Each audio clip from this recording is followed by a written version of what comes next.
আসসালামু আলাইকুম বন্ধুরা, আশা করছি আপনারা সকলেই ভালো আছেন। লিজা কুকিং অ্যান্ড ব্লগে আপনাদের সকলকে স্বাগতম। আজকে আমি শীতকালীন সবজি দিয়ে মাছ রান্না করব, কারণ শীতের সিজন প্রায় শেষের দিকে।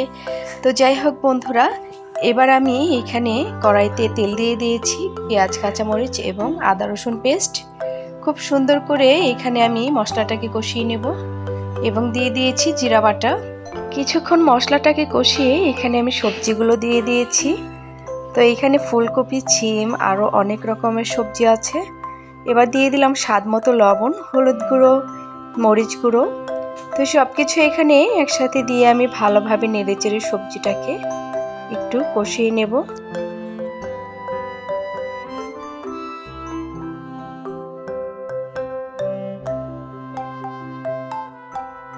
তো শীতের সিজন শেষের দিকে যেহেতু এই সকল সবজি কিন্তু আর আমরা পাবো না, তো এখন যেটুক পরিমাণে আমরা পেয়ে থাকবো অবশ্যই বেশি বেশি খাওয়ার চেষ্টা করব। একদম পুরোপুরি গরমের সিজন পড়ে গেলে কিন্তু এই সবজিগুলো আসলে ভালো লাগবে না। তো যাই হোক বন্ধুরা, এবার আমি নেড়ে চেড়ে খুব সুন্দর করে সবজিগুলো কষিয়ে নেব।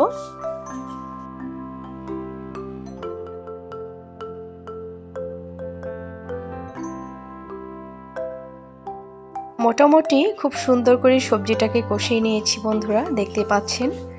আর এখনও যারা আমার চ্যানেলটিকে সাবস্ক্রাইব করেননি অবশ্যই সাবস্ক্রাইব করে দেবেন। গ্রামের এইরকম নিত্য নতুন ভিডিও রেসিপি পেতে হলে অবশ্যই আপনারা আমার চ্যানেলটিতে চোখ রাখুন। তো যাই হোক বন্ধুরা, মাছগুলো আলাদা করে ভেজে রেখেছিলাম। মোটামুটি সবজিটা একদম কষানো হয়ে গেছে। এবার আমি পরিমাণ অনুযায়ী এখানে পানি দিয়ে দেব।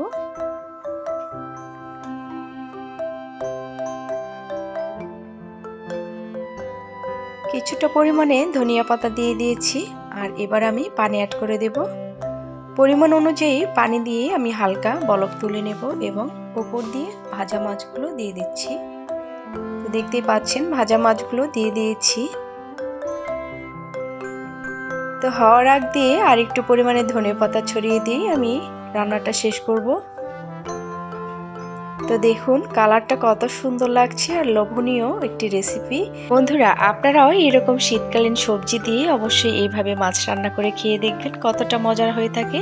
তো যাই হোক, আজকের মতো বিদায় নিচ্ছি সকলের কাছ থেকে। সকলেই ভালো থাকবেন, সুস্থ থাকবেন।